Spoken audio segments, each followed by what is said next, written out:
The abortion debate is high on the global news agenda. No, that just came from the top of this building. An emotional end to the day, half a century of a woman's right to choose overturned. I don't accept this ruling. We're not going to go back.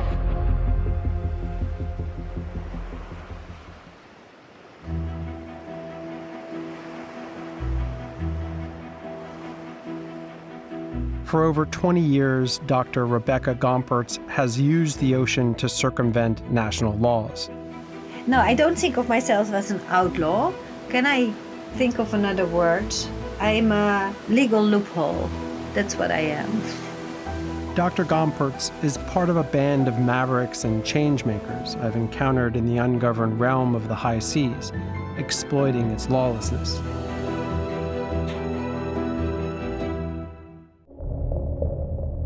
Two-thirds of the planet is covered by water. It's our planet's wildest frontier, breathtaking as much as it is vital to all life. A place of discovery and endless reinvention, a metaphor for freedom, as well as a profoundly dystopian realm where the darkest of all humanities play out. Over 50 million people work at sea, and human rights and environmental abuses often occur with impunity. Six of you. 6 people we are sleeping in here. So hot. This is I've never ever seen this bad. My name is Ian Urbina. As a journalist, I've spent the past decade reporting from this lawless frontier.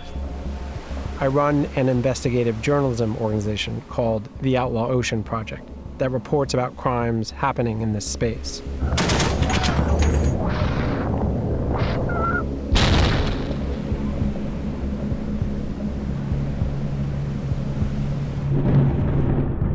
This is the Outlaw Ocean.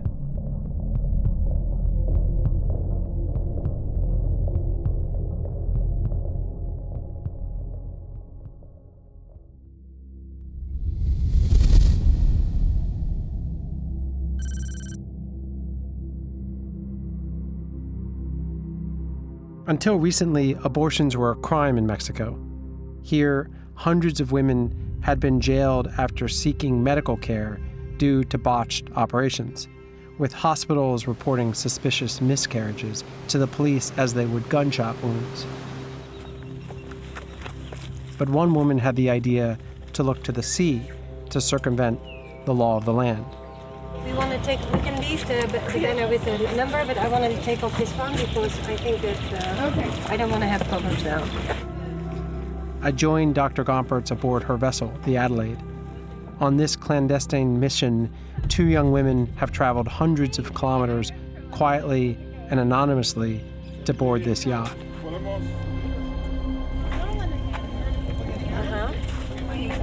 Okay, all right, I'm gonna go up to the front and push it off. It's clear back there, right? Viene. Yeah, put it forward. Fine.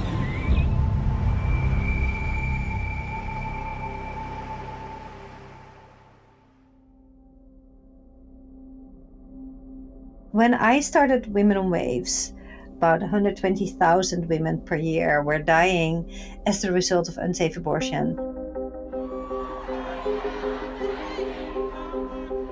When a country makes abortion illegal, it doesn't stop any women from seeking an abortion.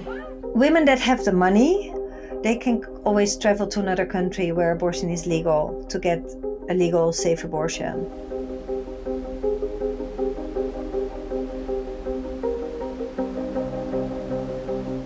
The poor women that don't have these resources cannot. What it does, it's making her take risk, health risk, and her life risks in order to get it. How it works is that Women on Waves will rent a ship, go to a country where abortion is not allowed, where it's illegal. We sail into the harbor. There we can take women on board. We're sailing to international waters, and international waters is 12 miles outside the coast. And in international waters, the local laws don't apply anymore, and it's only the laws of the sea.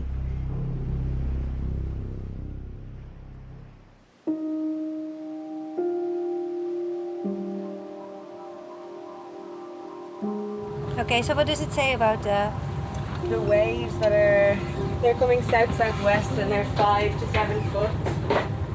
Yeah, so we're totally exposed to all the swell right now.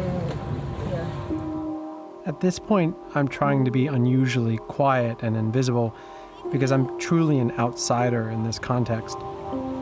And I'm trying not to take up much space or attention, but I'm also just fixated on the dynamic of Rebecca and how nervous and intense and driven she is to make sure that they can get these women out to sea. You're fine, we're fine. Okay. Now we wave watch. Yeah. Sailing out of port was rough, and we even ran aground. Oh, wow, you was not good. Not good at all. Whoa, whoa, whoa, whoa.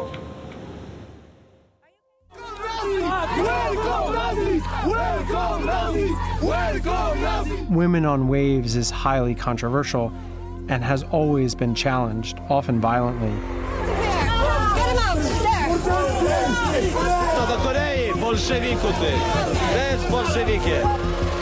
They have faced countless death threats over the years. Watch out, there. They can't go on the back. We have to go back, and we don't want them to jump on. We don't want them to protect on the ship. Come on.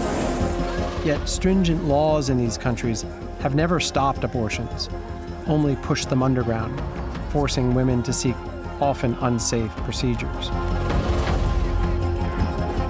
We are not going into sea to break any laws. It's really to support the human rights, and so the universal human laws that we are supporting. We are looking for these loopholes to make sure that women have justice.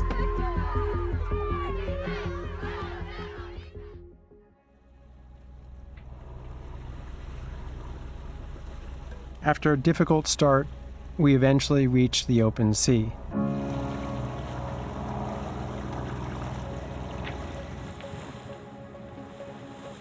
We had a GPS and had the spot outside international waters marked on the GPS and on the map. And so we even went out a little bit further. Then when we were there, we contacted the customs again with the radio, said we're now in international waters.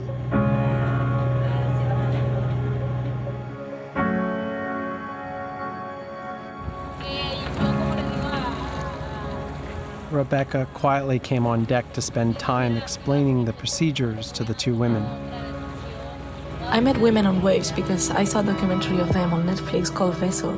I found out on Monday that I was pregnant, and yesterday I decided I wanted to come on the boat. I think the boat shows the absurdity of the laws and the absurdity of being lucky to be in one place and not another, where you can have access to the rights you deserve. But you don't want to think about how it goes to bed? Perhaps you want to come with me those days, both of you?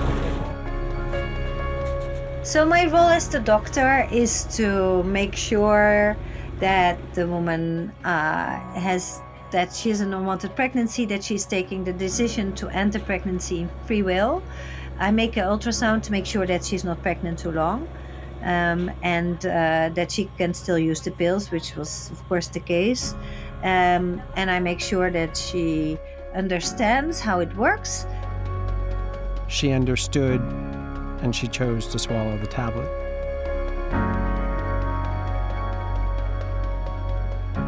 And then we sailed back.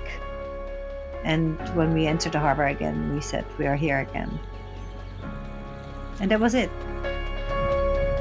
Rebecca's focus and fearlessness are remarkable. And unlike the captains I'd watched elsewhere take fish from protected marine zones or the companies that condone slave labor, Rebecca was not breaking the law, but taking advantage of a loophole in the Outlaw Ocean.